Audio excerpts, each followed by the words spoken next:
Kita ketemu lagi dalam kuliah kita pada hari ini.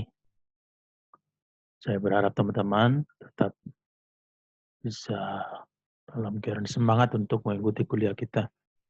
Ini kita masuk ke dalam materi yang ketiga. Tolong dipersiapkan segala sesuatunya, termasuk menulis hal-hal yang penting dalam kuliah ini, agar bisa lebih memahami. Baik, kita masuk ke materi kita. Ini materi yang ketiga.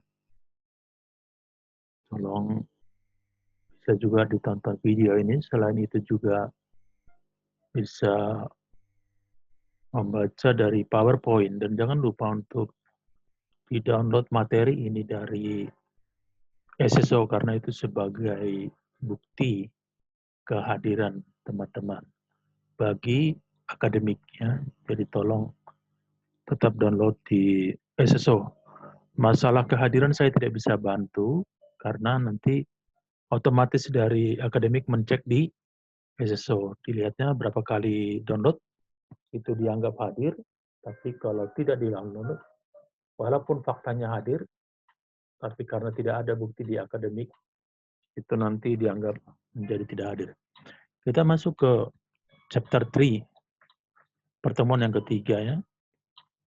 Saya kasih di sini sebagai motivasi kesuksesan milik mereka yang mau berjuang mandiri, semangat walaupun banyak tantangan seperti saat ini dengan adanya COVID-19. Kita masuk ke customer interface. Ada yang disebut dengan 7C dalam komunikasi dengan customer. 7C ini apa aja nih? Ada yang disebut dengan clarity atau komunikasi yang jelas, ada konsis atau ringkas, correct, itu C yang ketiga yaitu benar, complete, C yang keempat lengkap, konkret, ya bahasa Indonesia juga konkret, kemudian consideration, jadi ada pertimbangan masuknya ketika kita membuat komunikasi dengan customer baik secara lisan, tulisan, atau berupa video, kita juga harus ada pertimbangan. Banyak hal ya, bukan soal benar salahnya, tapi ada juga etikanya, cara berkomunikasi. Kalau kita di Indonesia biasanya kan, bagi yang lebih tua kita lebih hormat, walaupun dia mungkin salah, tapi kita tetap dalam sikap hormat. Kemudian courteous atau sopan ya, ini penting sekali, sopan santun dalam berkomunikasi.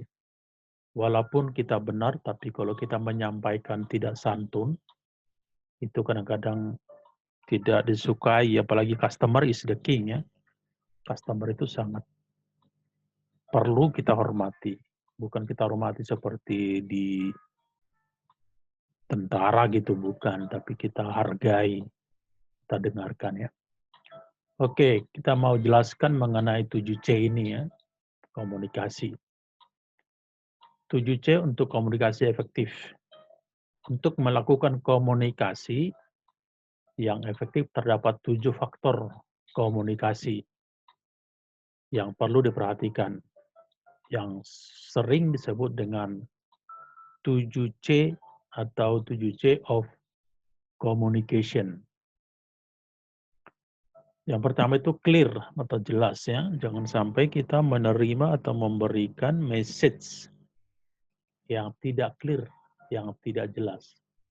Kita sering menonton ada video dari tugas anak-anak sekolah yang salah menerjemahkan apa yang diinstruksikan dari gurunya. Gurunya bilang, coba gambarkan sebuah bunga. Nanti jelaskan mengenai bunga itu, ini. Terus jelaskan juga ditanam, cara penanamannya, tulis lagi ini. Ternyata muridnya juga menjawab seperti itu. Ini adalah sebuah bunga. Terus detailnya ini juga. Nah, itu kan maksudnya karena instruksinya tidak jelas. Jadi pengertiannya saat kita berbicara atau menuliskan suatu pesan kepada orang lain, dipastikan bahwa pesan yang kita berikan tersebut memiliki tujuan yang jelas. Apa sebenarnya yang kita inginkan dari pemberian pesan tersebut. Jadi apa yang ada di pikiran kita itu sampai sesuai dan ditangkap gitu. Makanya kadang-kadang kalau ada pesan berantai kan, kemudian dibariskan 10 orang, nanti dari nomor pertama sampai nomor 10 diberikan satu kalimat di orang yang pertama untuk disampaikan kepada yang kedua, disampaikan kepada yang ketiga, sampai kepada yang ke-10. Sangat umum itu setelah sampai di yang ke-10 ternyata message-nya itu sudah nggak jelas. Sudah berbeda dari yang dimaksud oleh pengirim message atau yang memberikan komunikasi. Yang kedua, konsis atau ringkas.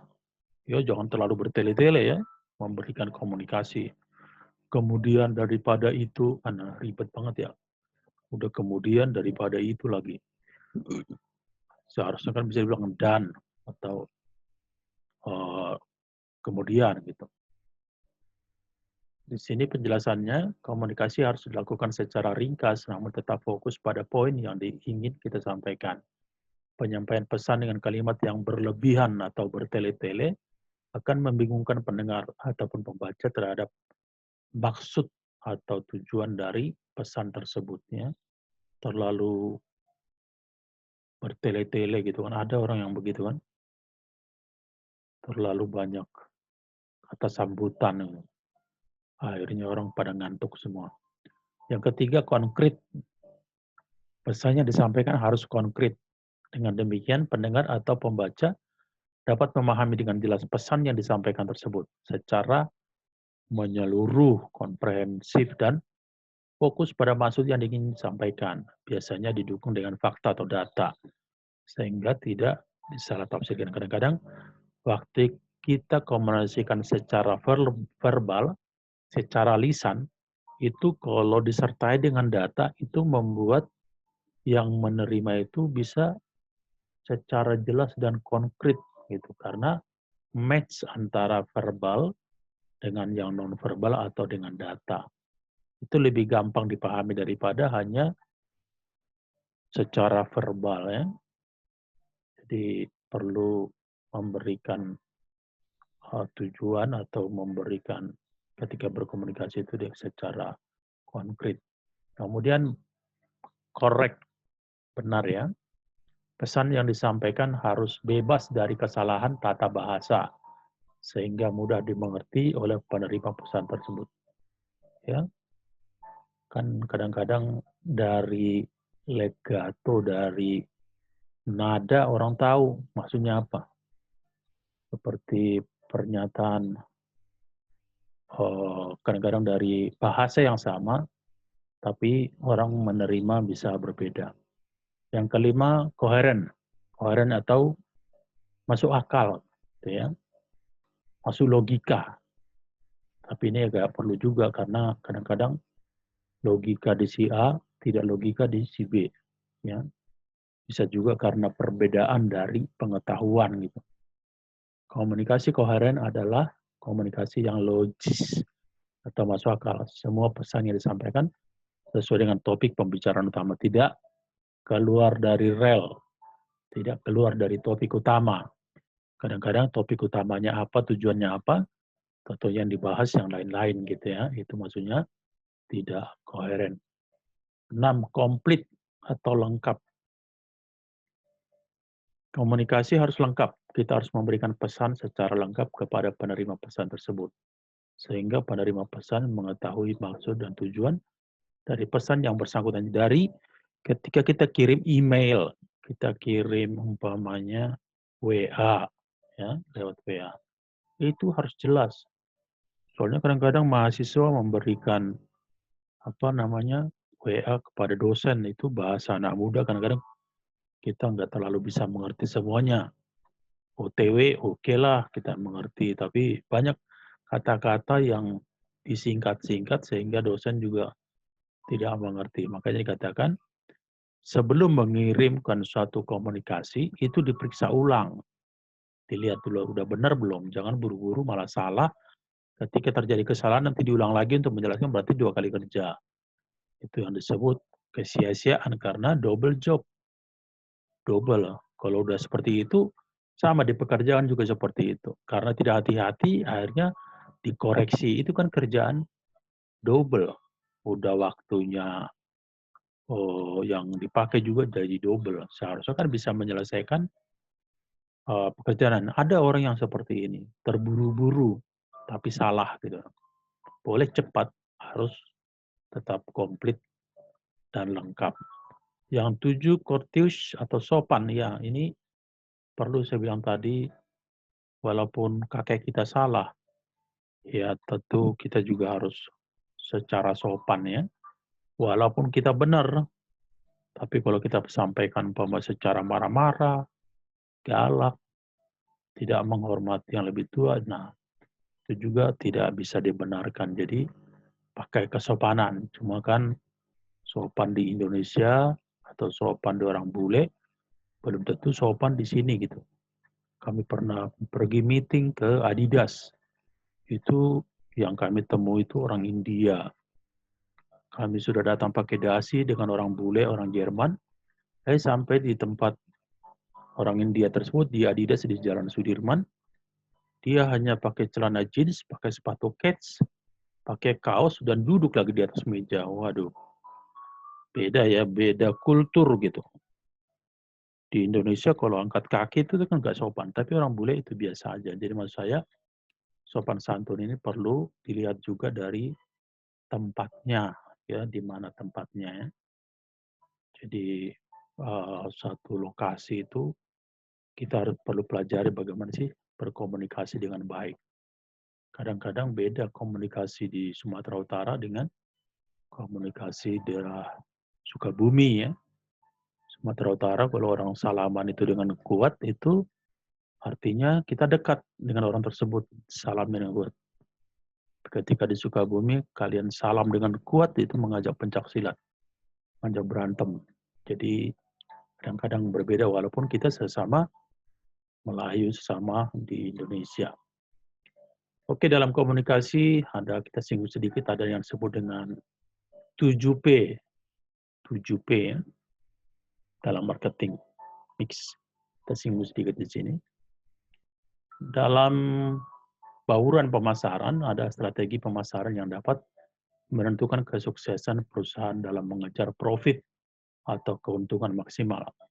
Strategi ini menggunakan semua alat pemasaran dalam perusahaan yang dikenal dengan konsep 7P, yaitu produk, ya, produk, barang, price, harga, nilai, promotion, ya, advertising, bagaimana menjual melalui media, place, tempat, ya, walaupun dia emas, tapi kalau nggak bisa dipindahkan umpamanya dari pedalaman ke kota, ya tidak berharga di sana, di dalam gunung gitu.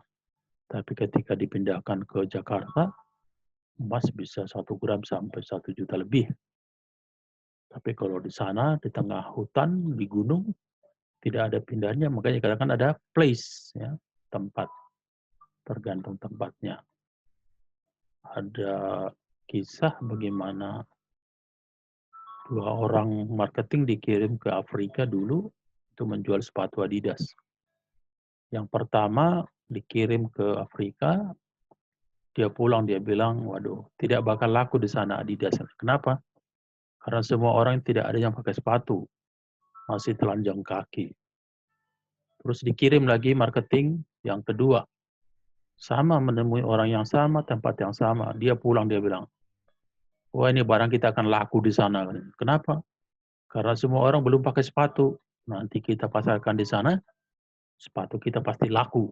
Karena mereka akan membeli. Jadi 2 orang melihat di tempat yang sama, tapi mempunyai perspektif yang berbeda. Ada yang negatif, ada yang positif. Tidak ada yang salah dengan itu. Tapi memang di sini kita berbicara mengenai place. people, ya people. Perlu ini SDM ya. Ada yang mengatakan SDM atau human resource atau disebut juga dengan manpower. Ya, ya perlu manpower itu sangat pokok sekali dalam perusahaan. Karena dia yang bisa memutuskan, dia bisa memajukan, dia bisa memberikan pelatihan dan lain. Proses ya, kalau kita belajar di Lean Six Sigma, proses ini sangat perlu diperhatikan. Jangan sampai salah gitu loh. Ada proses yang sia-sia, yang disebut dengan kesia-siaan atau wasting. Termasuk juga di proses ini bagaimana bahan baku menjadi barang jadi. Kalau rotan di hutan di Cirebon tidak diganti menjadi furniture, itu harganya akan jauh berbeda gitu. Tapi ketika menjadi furniture yang sudah dipoles dengan baik, itu bisa bernilai mahal. Terus physical evidence, ada bukti secara fisik, ya, ada bukti secara fisik dari barangnya apa yang dijual. Konsep ini tentunya berbeda dengan marketing mix yang pertama dulu yang 4P ya, yang disebut dengan 4 konsep yaitu product, place, price, and promotion. Sekarang berkembang menjadi 7P. Pada marketing mix 4P, 4 konsep yang digunakan terkesan product oriented saja, jadi hanya kepada barang saja orientasinya. Sementara tadi di 7P itu sudah ada people, sudah ada proses, sudah ada place, ya, ya berbeda gitu. Sebenarnya bukan berbeda, tapi lebih dikembangkan lebih luas lagi. Jadi tidak hanya kepada barangnya lagi fokusnya, tapi termasuk kepada prosesnya, termasuk kepada orangnya. Jadi semua itu menjadi satu kesatuan yang dapat mengubah nilai menjadi lebih bernilai. Mari kita jabarkan satu persatu mengenai 7P ini. Yang pertama produk.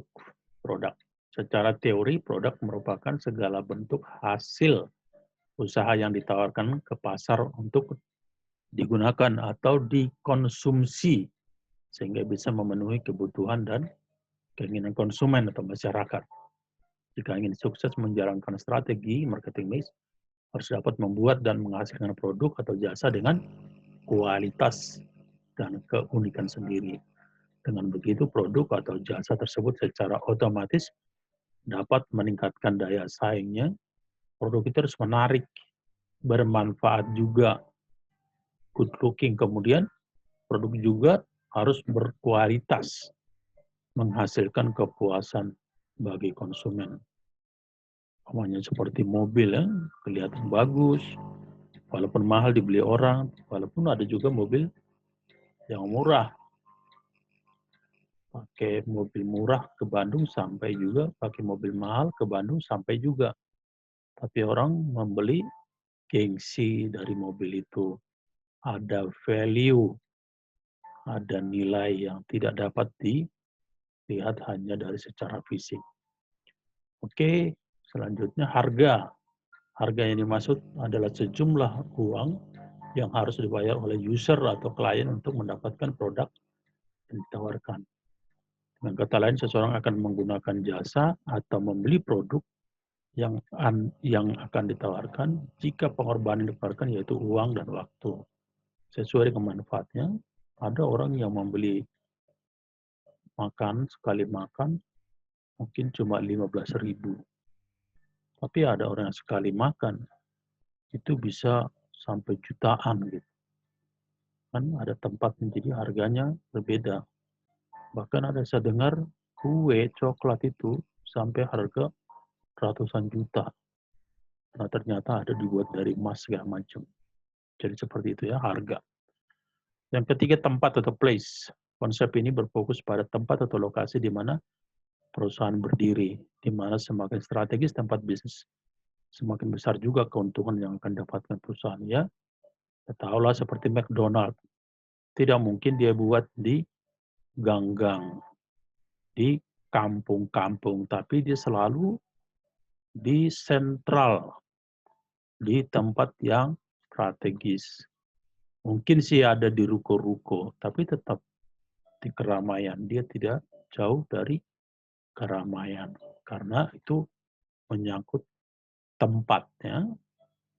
Jadi kita harus the right man in the right place, the right person in the right place, juga hampir sama ya.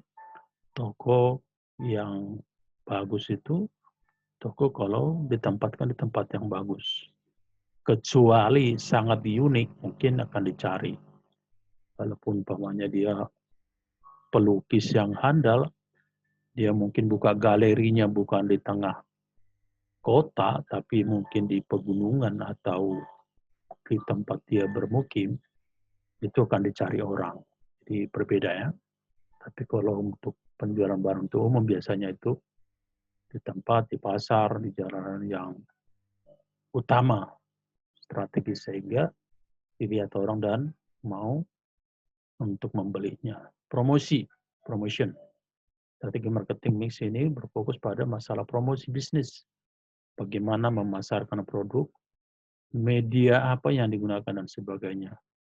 Promosi merupakan salah satu strategi marketing yang memiliki tujuan mengidentifikasi dan menarik konsumen baru. Makanya ada iklan-iklan itu diulang-ulang sampai itu benar-benar diingat oleh masyarakat. Kalau iklannya tepat gitu, itu benar-benar diingat. Dan masyarakat mau mencoba. Setelah diingat kan merasa tertarik, mengambil keputusan untuk membeli. Dan kadang merasa puas, kadang merasa tidak puas dengan apa yang dibeli. Gitu.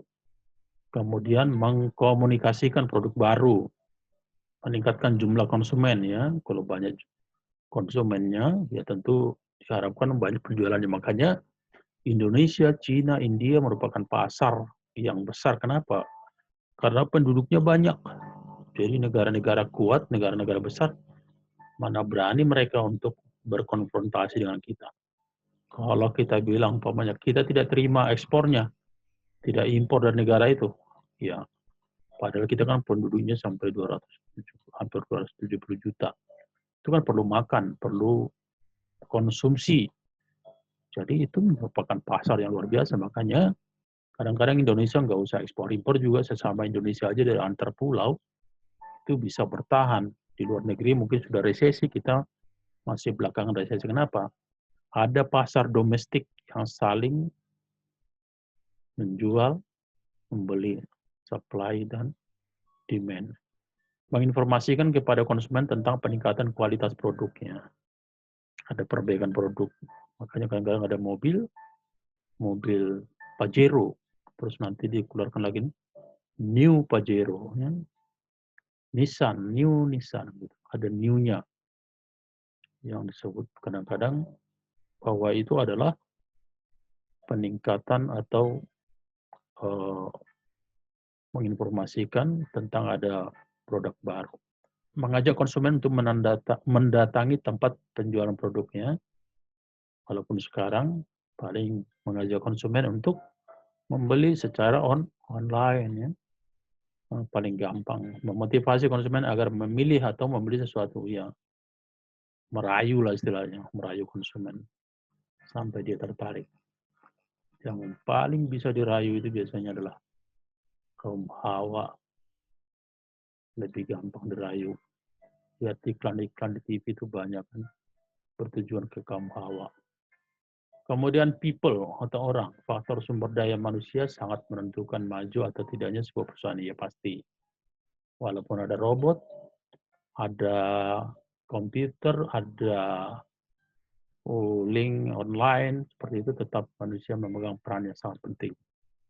Kan dibilang good people, good people need good leader need good people.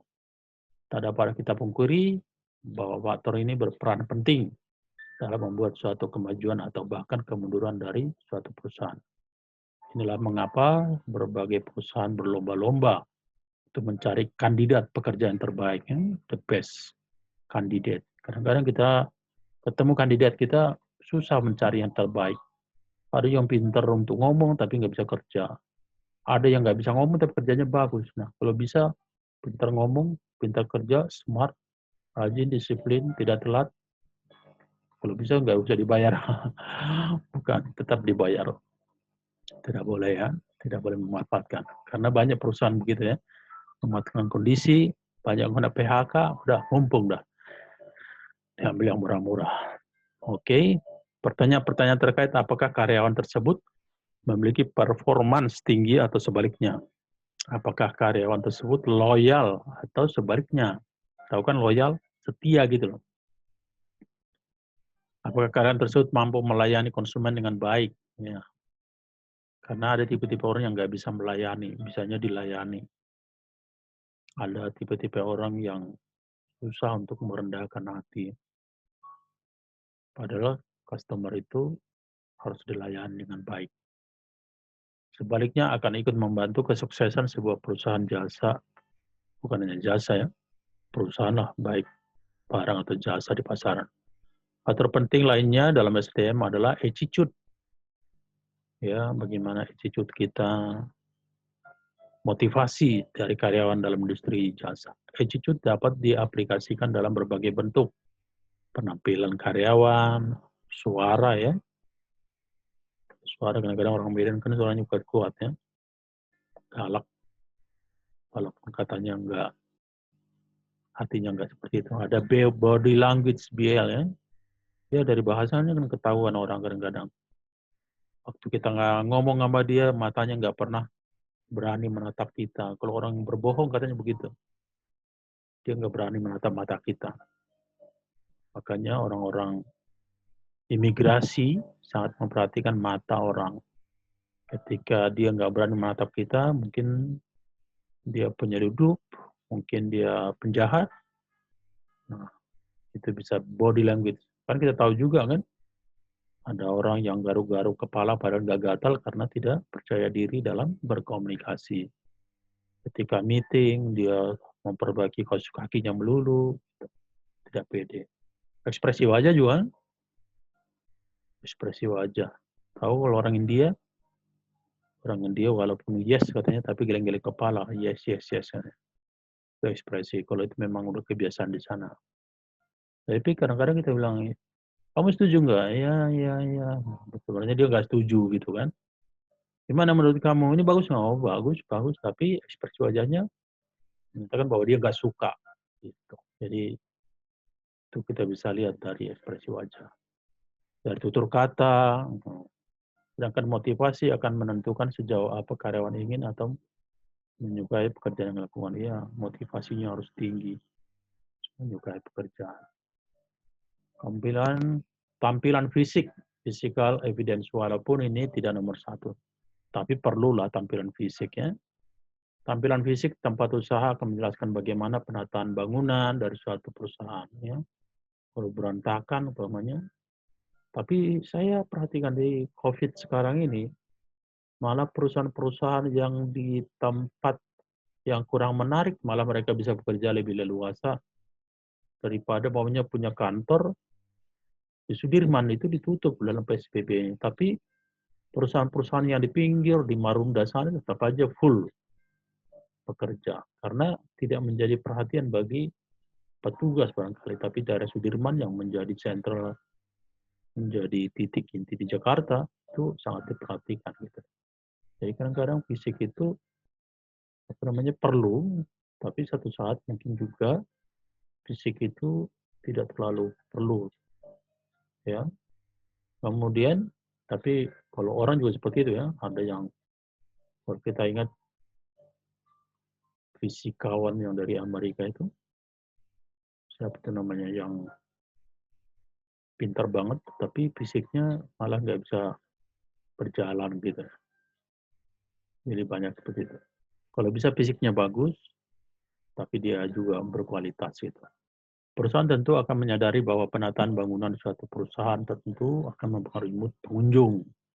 Desain interior yang berkesan. Nah, bahkan sekarang banyak katanya perkantoran membuat seperti tempat anak-anak bermain gitu, ya. Ada kereta api, ada gunung-gunung, ada jalan seperti itu. Itu membuat suasana kantor menjadi fun, ya. Semua orang ingin seperti anak-anak yang polos, yang lugu, atau dikatakan di salah satu kantor, kalau nggak salah Google, itu kantor itu bebas gitu, berekspresi bebas, mau bentuk apa kantor yang menarik. Ya, jadi itu, tapi kalau biasanya perusahaan-perusahaan Eropa itu kaku ya, eksklusif, tapi ya begitu, kurang gitu. Tapi kalau Amerika itu agak inovatif, membuat penemuan-penemuan baru. Oke. Desain interior yang terkesan berantakan tentu akan membuat konsumen merasa agak sedikit tidak nyaman ya. Ketika kita di rumah juga gitu. Masuk rumah seseorang ternyata berantakan, kantor juga kalau berantakan tidak membuat nyaman. Bangunan harus dapat menciptakan suasana yang menyenangkan sehingga memberikan pengalaman kepada pengunjung dan dapat memberikan nilai plus atau nilai tambah. Baik, kita buat sedikit aja video hari ini. Semoga dapat ditonton, diulang.